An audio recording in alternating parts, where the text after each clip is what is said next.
Hello friends and welcome to the Exams Made Simple, and we are back again with the Hindu Complete Newspaper Analysis for 23rd of October 2020। तो 23 अक्टूबर 2020 का the Hindu newspaper analysis देखेंगे। Before we start, नीचे comment और description section में आपको links मिल जाएंगी हमारी सोशल मीडिया प्लेटफॉर्म्स की। You can join us there. अगर आप इंस्टाग्राम में टेम्स IAS सर्च करेंगे, टेम्स IAS जो हमारी वेबसाइट है the exams made simple IAS, तो टेम्स IAS सर्च करने पे आपको इंस्टाग्राम पे मिल जाएगा, फेसबुक पे मिल जाएगा, एंड चैनल तो वेबसाइट तो आपको पता ही है, ठीक है ना। इसके अलावा टेलीग्राम अगर आप ज्वाइन करना चाहते हैं हमको, तो टेम्स UPSC सर्च करिए, आपको हमारा चैनल मिल जाएगा। So this is from our side, and please do like the video. अगर आपको वीडियो पसंद आती है तो उसको लाइक किया करिए, and please do share it also. नहीं पसंद आती है तो बता दिया करिए क्या चीज़ नहीं पसंद, तो we will try to make amendments regarding that. So let's start with the questions first. पहले क्वेश्चन स्टार्ट करते हैं। पहला सवाल है, where can be the money bill introduced. इनमें से कौन सी जगह पे मनी बिल को इंट्रोड्यूस किया जा सकता है? Options are, first is legislative assembly, second is legislative council, third is joint sitting of both the houses. तो इनमें से कहाँ पे इंट्रोड्यूस किया जा सकता है मनी बिल को? 1 only, 1 and 2 only, only 1 and 3, या 1, 2 and 3? तो इनमें से कहाँ पे इंट्रोड्यूस किया जा सकता है मनी बिल को? दूसरा सवाल है, Which of the following does the appointment, posting and promotion of district judges in the state? इनमें से कौन डिस्ट्रिक्ट जजेस की अपॉइंटमेंट, पोस्टिंग, प्रमोशन करता है स्टेट में? Options are, A governor, B governor of the state in consultation with the high court, C high court, या D supreme court.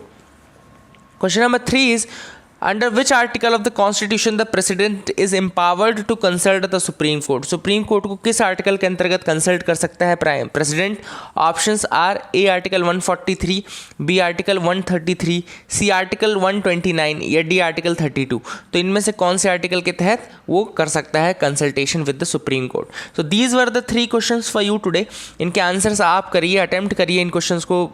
Easy questions हैं, अभी ईजी ही पूछ रहा हूँ मैं, इसलिए ईजी क्वेश्चन से आप बड़े आसानी से आंसर कर सकते हैं। पॉज करके आंसर करिए। Let me tell you the answer also. Answer, पहला जो क्वेश्चन था, मनी बिल केवल और केवल लेजिस्लेटिव असेंबली में इंट्रोड्यूस कर सकता है, इसलिए आंसर होगा ए 1 ओनली। दूसरा क्वेश्चन था कि कौन करता है डिस्ट्रिक्ट जजेस का अपॉइंटमेंट, पोस्टिंग, प्रमोशन? तो ये governor does in consultation with the high court. Governor consultation लेता है हाई कोर्ट के साथ, उसके बाद करता है, ठीक है ना। क्वेश्चन नंबर 3 पूछा था मैंने आपसे, कौन से आर्टिकल के अंतर्गत प्रेसिडेंट कंसल्टेशन कर सकता है सुप्रीम कोर्ट के साथ? तो आर्टिकल 143। तो ये इस तरह से मैं याद रखता हूँ कि आई लव यू बोलता है प्रेसिडेंट एक तरीके से को, तो 143 is I love you by the president to the courts. तो इस तरीके से आप याद रख सकते हैं, ठीक है ना। Now let's start with the news analysis part. तो एक इशू कंटेंशन का आ गया कि BJP manifesto has promised free vaccine for Bihar. Okay, तो उन्होंने कहा है फ्री वैक्सीन मिलेगी बिहार में इलेक्शन के लिए। सो इसका भी एक इशू ये आया था कि क्या इस तरीके से फ्रीबीज को आप अनाउंस कर सकते हैं इन द इलेक्शन मैनिफेस्टो, है ना। इस तरीके की चीज़ें क्या आप फ्रीली अनाउंस कर सकते हैं just for gaining some good points in the election campaigning. Okay, so this is the thing which is there. आगे मूव करते हैं, देखते हैं और क्या इंपॉर्टेंट न्यूज़ आइटम्स है। Okay, so you can move with me.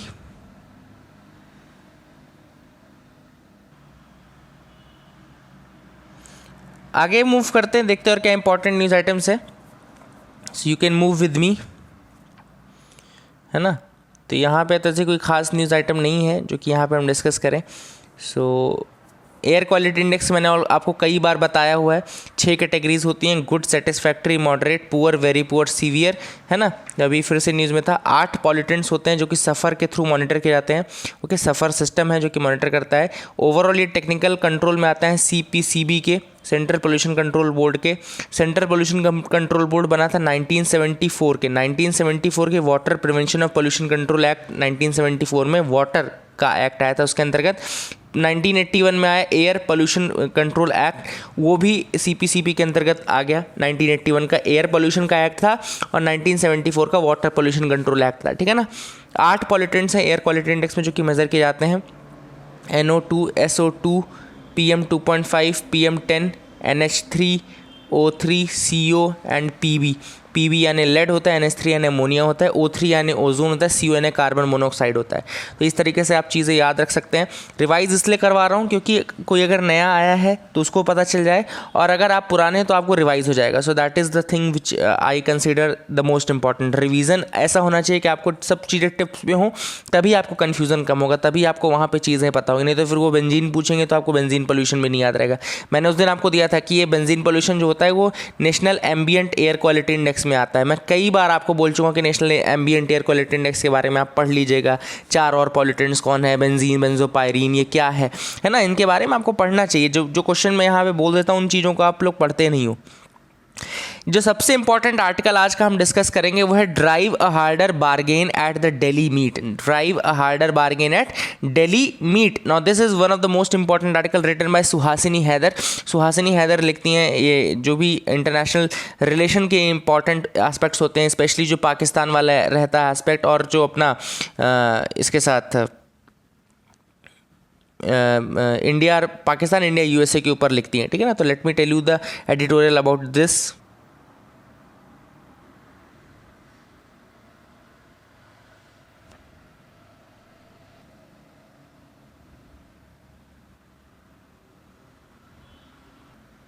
So here you can see drive a harder bargain at the Delhi meet.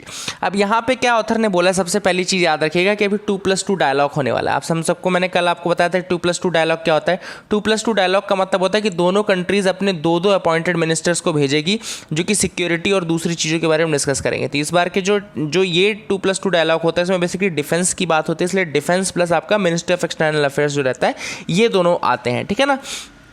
तो अब इस 2+2 ऑथर ने कहा कि जो इनिशियल 2+2 डायलॉग हुआ था सबसे पहला, उसमें बात चल रही थी $100 बिलियन देने की। डेवलप्ड कंट्रीज़ $100 बिलियन देंगे डेवलपिंग कंट्रीज़ को। क्यों देंगे? क्योंकि आप सबको पेरिस अकॉर्ड की अगर कंडीशन याद हो तो उसमें बोला जाता है कि GCF के अंतर्गत, पेरिस अकॉर्ड में कहा ना, ग्रीन क्लाइमेट फंड के अंतर्गत $100 बिलियन दिया जाएगा by the developed countries to the developing countries.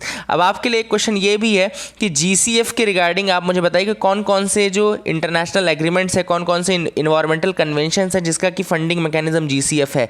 This is a question to you, please do try to answer me this question, ठीक है ना। तो हम बात कर रहे थे एडिटोरियल में कि पिछला जो पिछला जो 2+2 डायलॉग था उसमें, उसके पिछले में इन्होंने पेरिस अकॉर्ड की बात की थी, $100 बिलियन देने की बात की थी, तब हमने साइन किया था, ठीक है ना।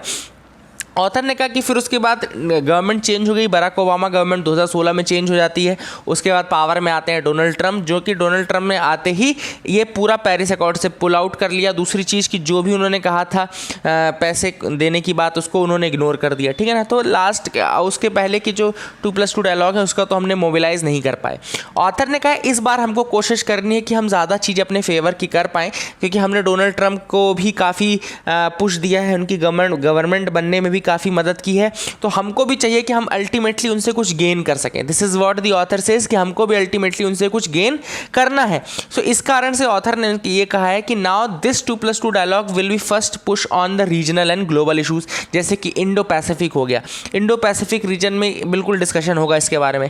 ऑथर ने यह भी कहा है कि हमको बहुत ही कॉशियसली मूव करना पड़ेगा। हमको कॉशियसली क्यों मूव करना पड़ेगा? क्योंकि ये क्लियर नहीं है कि डोनाल्ड ट्रंप की गवर्नमेंट दोबारा बनेगी। ये क्लियर नहीं है कि he will win the election again, ये क्लियर तो है नहीं। तो ऑथर ने वही कहा कि जब ये चीज़ें क्लियर नहीं है तो हमको बहुत कॉशियसली मूव करना पड़ेगा। और हमको सबसे इंपॉर्टेंट जो इशू है जो कि डिस्कस करना है, the most important issue which we need to discuss is a 3 front challenge posed by China. 3 front challenge posed by the Chinese. China ने जो 3 फ्रंट चैलेंज पोज किया उसके बारे में। कौन कौन से 3 फ्रंट है? पहला तो LAC, आपको पता है कि लाइन ऑफ एक्चुअल कंट्रोल पे किस तरीके से उन्होंने धमाचौकड़ी मचा रखी है। सेकंड है मैरीटाइम स्फीयर। मैरीटाइम स्फीयर क्यों? क्योंकि साउथ चाइना सी को कंट्रोल करने की कोशिश कर रहे हैं, और साउथ चाइना सी को अगर कंट्रोल करने की वो कोशिश कर रहे हैं तो कहीं ना कहीं वो चीज़ इंडिया को भी इंपैक्ट करेगी। सिंपल सी बात है ना। तो दीज आर द 3 इशूज। तीसरा है सार्क, यानी कि south Asian association for regional cooperation, ठीक है ना। इस रीजन को भी उन्होंने कवर करके रखा हुआ है। सार्क में जो आने वाली कंट्रीज़ हैं, जैसे कि सपोज चाइना ही आ रहा है, या suppose sorry not China, Pakistan आ रहा है, तो पाकिस्तान सार्क का मेंबर तो है, ऑब्वियस सी बात है। अफगानिस्तान सार्क का मेंबर है। तो इन सब कंट्रीज़ के ऊपर चाइना का क्लैमर बढ़ता जा रहा है। दूसरा, आप सबको पता है कि ये जैसे नेपाल ही उसका मेंबर है, तो नेपाल के ऊपर भी इनका काफ़ी ज़्यादा दबदबा रहा है। तो ये सारी चीज़ें, बांग्लादेश है, बांग्लादेश के ऊपर करते हैं। तो ऑथर सेज कि ये जो सार्क रीजन के ऊपर भी ये कंट्रोल करके रखे हुए हैं, चाहे श्रीलंका हो चाहे ये हो, तो ये this is also a type of front जहाँ पर हमको चाइनीज़ थ्रेट है। तो ऑथर ने कहा कि these are the 3 important fronts जहाँ पर हमको उनके साथ कोलैबोरेट करना चाहिए। अगर आपको मेंस में आंसर राइटिंग लिखने के लिए आता है, कभी इस तरह से क्वेश्चन आता है जैसे इंडिया यूएसए को कोऑपरेशन कौन कौन सी फील्ड्स में करना चाहिए, या इंडिया किस तरीके से यूएसए का कोऑपरेशन ले सकता है, तो आपको ये सारी चीज़ें मेंशन करना चाहिए जो 3 फ्रंट चैलेंज चाइना ने पोज किया है, एलएसी पे, सार्क पे और इसका आपका मैरीटाइम पे। तो ये है। अब मैरीटाइम के लिए तो इंडो पैसिफिक डायलॉग हो ही रहा है, इंडो पैसिफिक तो बहुत ज़्यादा बड़ा इशू रहेगा, ठीक है ना। तो मैरीटाइम स्फीयर में नो डाउट स्ट्रेंथनिंग की बात रहेगी, और वो रहेगी मेजरली इंडो पैसिफिक को स्ट्रेंथनिंग करने के लिए। इंडो पैसिफिक में कैसे स्ट्रेंथन होगा, जैसे मिलिट्री एक्सरसाइज आप कर रहे हैं, जैसे आपने मालाबार में ऑस्ट्रेलिया को भी इंक्लूड कर दिया, आपने क्वाड ग्रुपिंग बना ली ऑस्ट्रेलिया, जापान, यूएसए और इंडिया की। तो ऑथर ने कहा ये अपने आप में एक बहुत बड़ा इशू है, बहुत अच्छी बात है, और ये चाइना को कहीं ना कहीं कंट्रोल करने में थोड़ा काम आएगा, this squad grouping and your exercise together, Malabar exercise. इसके अलावा ऑथर ने कहा कि बैका जो एक्सरसाइज है, आपका जो बैका है, बेसिक एक्सचेंज कोऑपरेशन एग्रीमेंट जो है, वो आपको कंप्लीट करना चाहिए। जो फाउंडेशनल 4th फाउंडेशनल एग्रीमेंट है, the 4th foundational agreement Baika, वो भी आपको साइन करना है, ठीक है। इसके बारे में भी आप बात कर सकते हैं। ये एक्चुअली 4 फाउंडेशनल आपको एग्रीमेंट पता होंगे, जैसे इसके पहले लेमोआ था, है ना, 3 फाउंडेशनल एग्रीमेंट है, लेमोआ था और इसके सिस्मोआ था, है ना, और लेमोआ तो आपको पता है कि logistic exchange memorandum of agreement था, जिसमें लॉजिस्टिकल सपोर्ट, पोर्ट कॉल्स, ये सब चीज़ें होती हैं, ठीक है ना। सिस्मोआ में आपका सिक्योरिटी का होता है, और बेका अब ये बेसिक एक्सचेंज कोऑपरेशन एग्रीमेंट है, basic exchange cooperation agreement. And इसके अलावा जीएसओमिया है, मिया, तो ये 4 एग्रीमेंट है फाउंडेशनल एग्रीमेंट, ठीक है, जीएसओ मिया। तो इसमें ऑथर ने कहा है कि आपको बस बेका को भी साइन करने की बात करनी चाहिए। तीसरी चीज़ ऑथर ने जो बोली है वो ये बोली है कि how the US and India can collaborate on dealing with India's most important continental challenge, that is the Chinese continental challenge. तो कॉन्टिनेंटल चैलेंज में सबसे इंपॉर्टेंट जो चैलेंज है वो है चाइना का। ऑथर ने कहा है कि 2+2 डायलॉग में जो सबसे इंपॉर्टेंट चीज़ हमको डिस्कस करनी है वो ये करनी है कि हम चाइना को अपने कॉन्टिनेंटल उससे पॉलिसी से किस तरीके से सेपरेट रख सकते हैं, और किस तरीके से हम अपने आप को सेव कर सकते हैं from there incursions and all, ठीक है ना। तो ये चीज़ ऑथर ने कही है। फिर इसके अलावा ऑथर ने ये भी कहा है कि हमको मतलब जो मिस्टर पॉम्पियो जो आने वाले हैं उनको ये भी कहना चाहिए कि वो ही should pressurise Pakistan against terrorism. अब पाकिस्तान को, आप सबको पता है कि पाकिस्तान FATF की ग्रे लिस्ट में है। क्यों है? क्योंकि उसने सही से काम नहीं किया टेररिज्म को रोकने के लिए। तो ऑथर ने कहा है कि मिस्टर पॉम्पियो को शर्माना नहीं चाहिए और उनको बिल्कुल पाकिस्तान के अगेंस्ट भी स्टेटमेंट देना चाहिए, है ना, स्टेटमेंट देना चाहिए। जबकि ये बिल्कुल सही बात है कि पाकिस्तान की ज़रूरत यूएसए को है। क्यों है? अगेंस्ट ये फॉर योर अफगान टॉक्स के लिए आपको पाकिस्तान की जरूरत जरूर है, लेकिन फिर भी आपको जो टेररिज्म के मैटर पे पाकिस्तान का स्टैंड है उसके अगेंस्ट आपको बोलना चाहिए। Now the government could also press for cooperation on 5G। एक और इशू जो है जिस पे हम डिस्कस कर सकते हैं वो है 5G इशू। 5G पे आपको डिस्कशन करना चाहिए, टेक्नोलॉजी शेयरिंग पे आपको करना चाहिए। और एक और चीज़ कि S-400 मिसाइल सिस्टम हम रशिया से लेने वाले थे। S-400 मिसाइल सिस्टम हम रशिया से लेने वाले थे, तो आपको एटलीस्ट ये तो कर ही लेना चाहिए कि आप ये बोल दें उनसे कि हम काटसा से एग्जेम्प्टेड रहेंगे। जो ये डील रहेगी X-400 के साथ वो काटसा से एग्जेम्प्टेड रहेगी। काटसा क्या है? Countering America's adversaries through sanctions act. Countering America's adversaries through sanctions act. अब ये एक्ट बनाया गया था एक्चुअली रशिया को और ईरान को रोकने के लिए। रशिया, ईरान, नॉर्थ कोरिया, इन 3 के लिए बनाया गया था कि रशिया, ईरान, नॉर्थ कोरिया के साथ अगर आप डील करेंगे तो आप ये माने जाएंगे कि आप अमेरिका के एडवर्सरी हैं, और आप अगर एडवर्सरी हैं अमेरिका के तो आपके ऊपर सैंक्शंस लगाएंगे। तो इंडिया जो है S-400 की डील रशिया के साथ करने वाला है, और इस कारण से इंडिया चाहता है कि वो एग्जेम्प्टेड रहे ताकि ना ही सैंक्शंस लगे इंडिया के ऊपर और ना ही उसकी डील कैंसिल हो। तो दोनों चीज़ें इंडिया चाहता है। तो ये चीज़ भी ऑथर ने कही है कि पॉम्पियो के साथ डिस्कस की जा सकती है और India can gain something from this 2+2 dialogue. तो इस 2+2 डायलॉग से कुछ गेन किया जा सकता है फ्रॉम दैट। तो ये चीज़ ऑथर ने यहाँ बोली थी। दिस वॉज योर एडिटोरियल जो कि हमको डिस्कस करना था। This was an important editorial. I think ये थोड़ा इंपॉर्टेंट एडिटोरियल था जो हमको आज हमने पढ़ा इसके बारे में, ठीक है ना। इन दोनों में कोई एडिटोरियल हम नहीं डिस्कस करेंगे बाकी। So this was the thing. Now दूसरा जो एडिटोरियल है वो है at 75 UN needs a rebirth. Now this is the thing, central theme ये है। अब आप सबको पता है कि 75 ईयर्स होने वाले हैं, क्यों? क्योंकि 24 अक्टूबर 1945 को ये बना था, 24 अक्टूबर 1945 को जब ये बना था, उस समय भी ये किसी एक ऑर्गेनाइजेशन के फेलियर पे बना था। ऑथर का कहना है कि 1945 में जब यूएन बना था तो भी एक ऑर्गेनाइजेशन के फेलियर पे बना था। वो कौन सी ऑर्गेनाइजेशन थी? वो थी league of Nations. League of Nations आपकी बनाई गई थी वर्ल्ड वॉर 1 के बाद, है ना। जो वुड्रो विल्सन ने 14 पॉइंट दिए, उसमें से एक पॉइंट लीग ऑफ नेशंस का भी था, ठीक है ना। तो लीग ऑफ नेशंस बनी थी वर्ल्ड वॉर 1 के बाद, तो वो भी उसके इंस्टीट्यूशनल फेलियर के बाद ही, जैसे आपने देखा होगा वर्ल्ड वॉर के बारे में आपने सब कुछ पढ़ा कि जो नाजी अपीजमेंट किया गया था, नाजी अपीजमेंट काफ़ी ज़्यादा किया गया ब्रिटेन और आपके फ्रांस के द्वारा, और इसके बाद इन्होंने इतना ज़्यादा किया कि चेकोस्लोवाकिया में किया, ये आपका राइनलैंड और ये सब चीज़ें ऑक्यूपाई करते गए धीरे धीरे, फिर पोलैंड पे अटैक, है ना, ये सारी चीज़ें हुई। एंड वहाँ पर कहीं पे भी आपने लीग ऑफ नेशंस का कोई ऐसा खास रोल नहीं देखा, है ना। जबकि कंट्रीज़ वहाँ पे मदद मांगने के लिए भी गई तो भी वहाँ पे कुछ खास नहीं देखा आपने। चाहे वो ये जो चाइनीज़ हैं, चाइनीज़ के ऊपर जब मंचूरिया पे अटैक हुआ जापान का, तब भी कुछ नहीं किया गया, है ना, मंचूरियन रीजन में। तो ऑथर ने वही कहा है कि एक इंस्टीट्यूशन के जब धीरे धीरे उसका फेलियर होने लगता है तो उसको उसमें चेंजेस की ज़रूरत पड़ती है। ऑथर ने कहा कि अब टाइम आ गया है कि यूएन में भी थोड़ा चेंजेस किए जाएँ। Okay, it is not a institutional failure. बिल्कुल सही बात है कि यूएन का इंस्टीट्यूशनल फेलियर नहीं हुआ है, लेकिन कुछ प्रॉब्लम ज़रूर हैं जहाँ पे कि ये केवल कुछ प्रिविलेज्ड लोगों का एक इंस्टीट्यूशन बन गया है। It should not be a institution of some privileged members. ये सबका होना चाहिए, है ना। कोल्ड वॉर के टाइम की बात अलग थी, उस समय की बात अलग थी। अब यहाँ पे पावर के अलग अलग पॉइंट्स बन चुके हैं और कुछ पावरफुल कंट्रीज हैं, जैसे इंडिया ही एक बहुत पावरफुल कंट्री है जो कि अभी भी ना ही उसके पास वीटो पावर है, ना ही उसके पास परमानेंट मेंबरशिप। ये सारी चीज़ें आप इंडिया जैसी कंट्री के साथ नहीं कर सकते, है ना। तो you have to do that and you have to change the thing now, you have to do some changes in it. वही है कि इसको एक रीबर्थ की जरूरत है, इसको एक प्रिंसिपल देने की जरूरत है, इसको सम नए पावर पॉइंट्स बनाने की जरूरत है। This is the thing which author says, है ना। और यूएन तभी तक पावरफुल रहेगा जब तक इसके मेंबर्स अपने आइडल्स के साथ कोऑपरेट करते हैं, ठीक है ना। तो वही चीज़ ऑथर ने कही है। अब यहाँ पे कुछ रिफॉर्म्स में एक दिक्कतें भी हैं। देखो, रिफॉर्म्स की क्या ज़रूरत है? रिफॉर्म्स की ज़रूरत ये है कि आप कुछ कंट्रीज़ जो हैं उनको परमानेंट मेंबर बनाओ, उनको वीटो पावर दो। जैसे इंडिया को वीटो पावर देना चाहिए। इसके लिए G4 की ग्रुपिंग भी बनाई गई है। G4 की ग्रुपिंग आप सबको पता है बनाई गई है ऑलरेडी, है ना, जो कि रिफॉर्म्स की बात करती है। लेकिन कुछ ऑब्स्टेकल्स हैं रिफॉर्म में।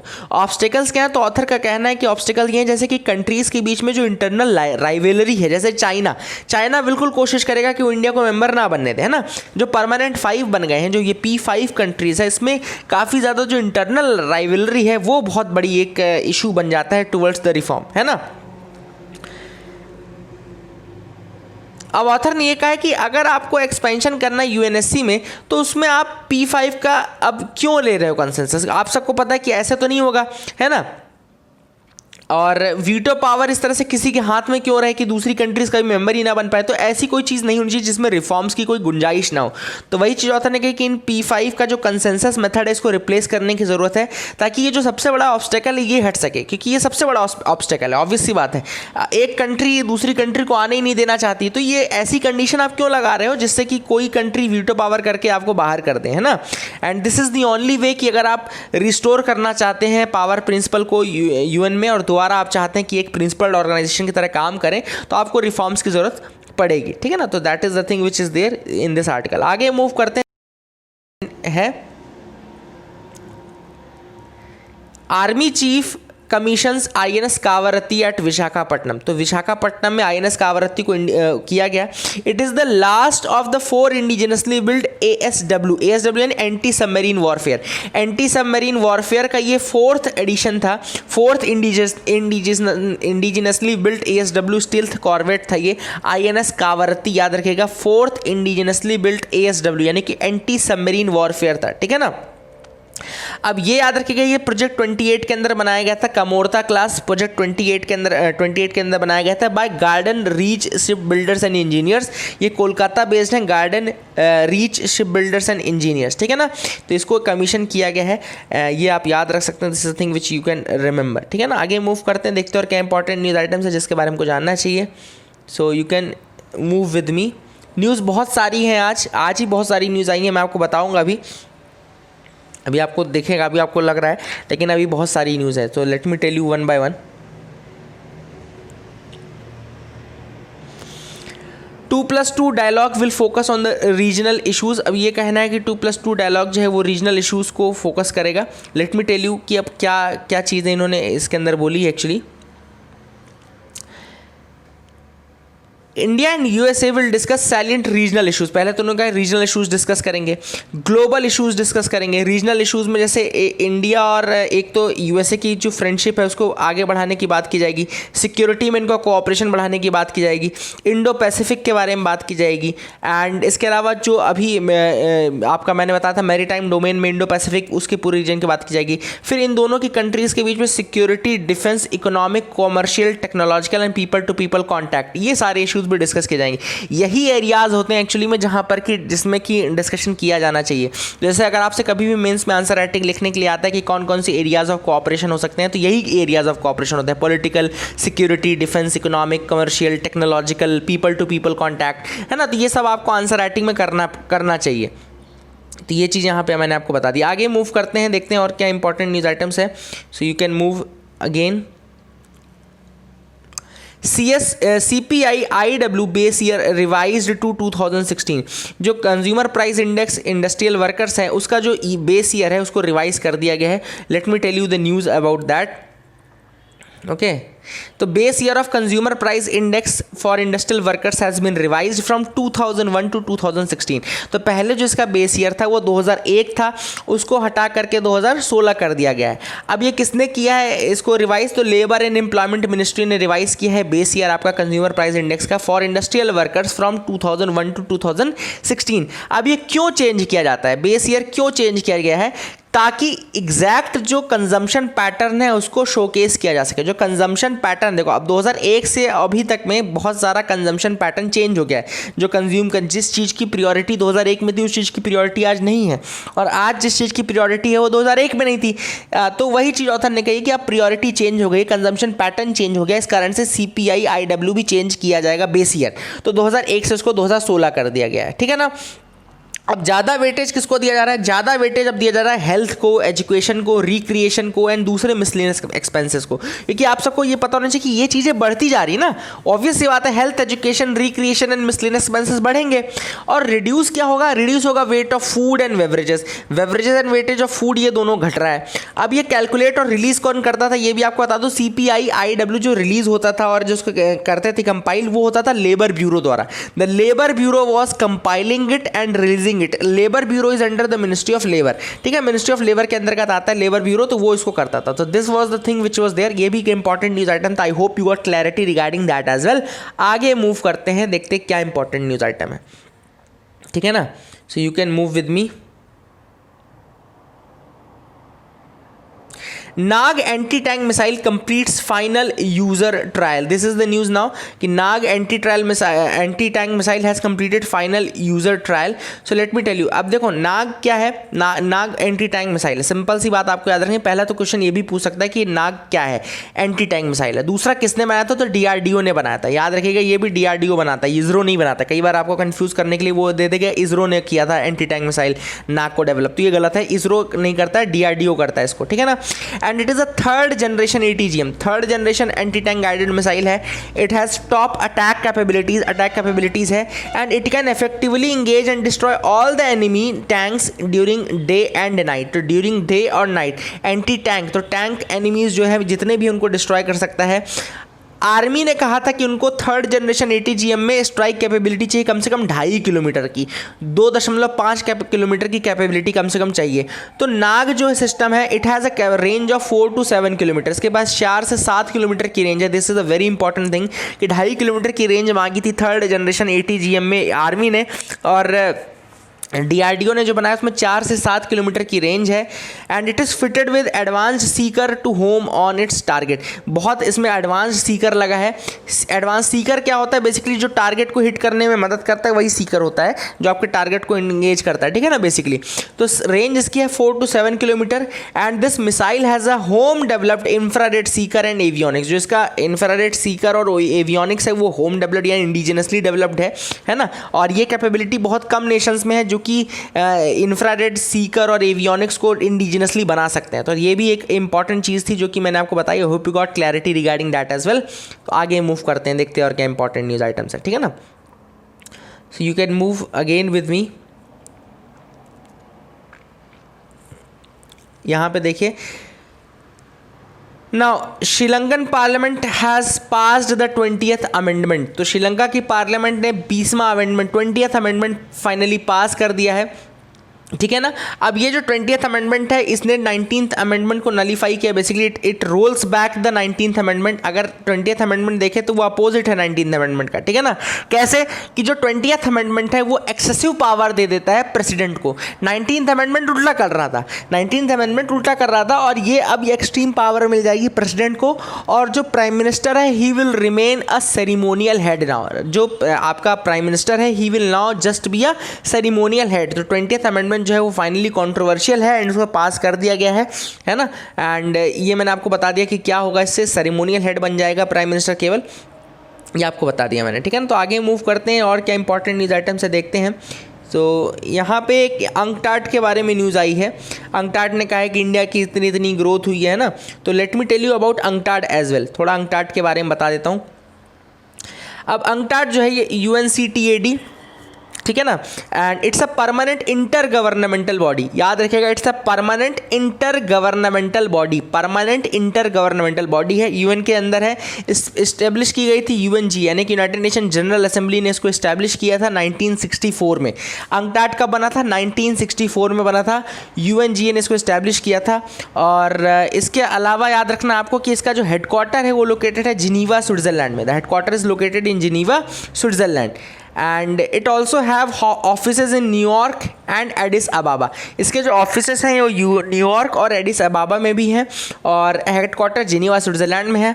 UNCTAD is a part of UN secretariat. ये UN सेक्रेटेरिएट का भी पार्ट है, याद रखेगा।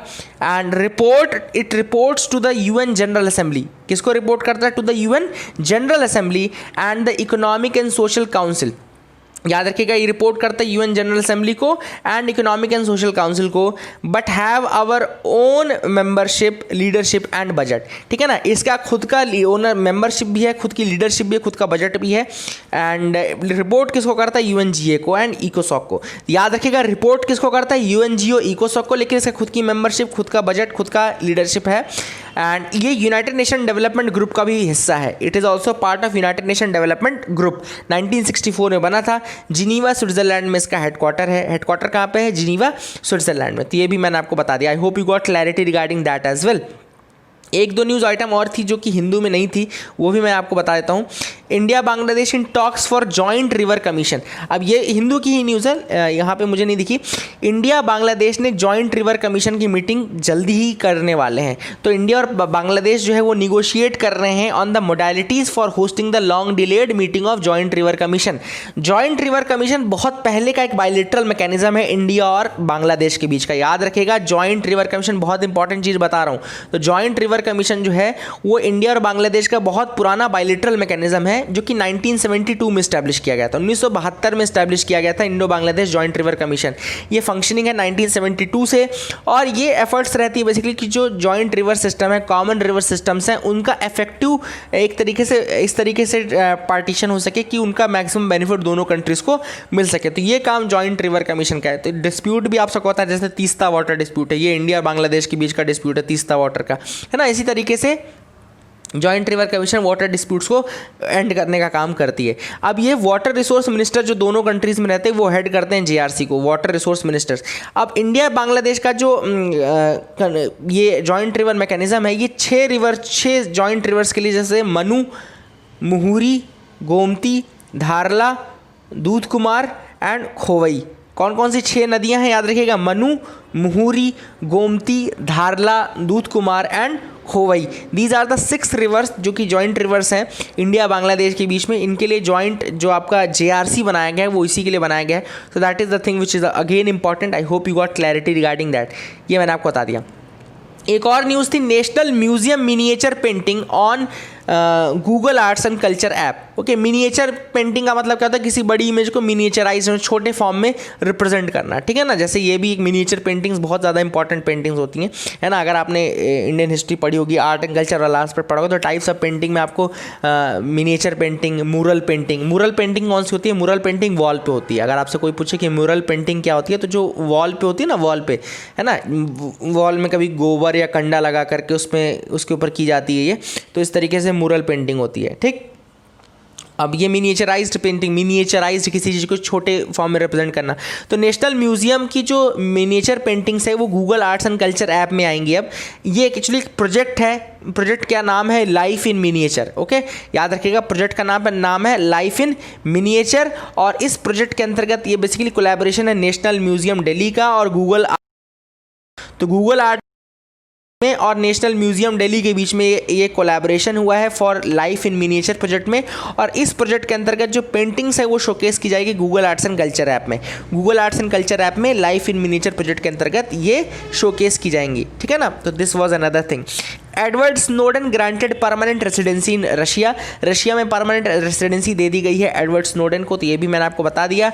आगे जो एक और इम्पॉर्टेंट न्यूज़ है, sole evidence of sexual offence victim is enough for conviction. Supreme court ने एक जजमेंट दिया है कि अगर कोई विक्टिम अगर कोई एविडेंस दे देती है तो फिर वो एकमात्र एविडेंस भी काफ़ी होता है फॉर कन्विक्शन, ठीक है ना। विक्टिम अगर दे देता है, अगर वो ट्रस्टवर्दी एविडेंस होता है, ट्रस्टवर्दी यानी कि अनब्लेमिश्ड, ट्रस्टवर्दी, एंड अगर ऐसा दिखता है प्राइमा फेसी या इस तरीके से, तो फिर वो इनफ है कन्विक्शन के लिए। This is what the supreme court has said. तो सुप्रीम कोर्ट ने ये कहा है। So that is it for the day friends. I hope you like our video.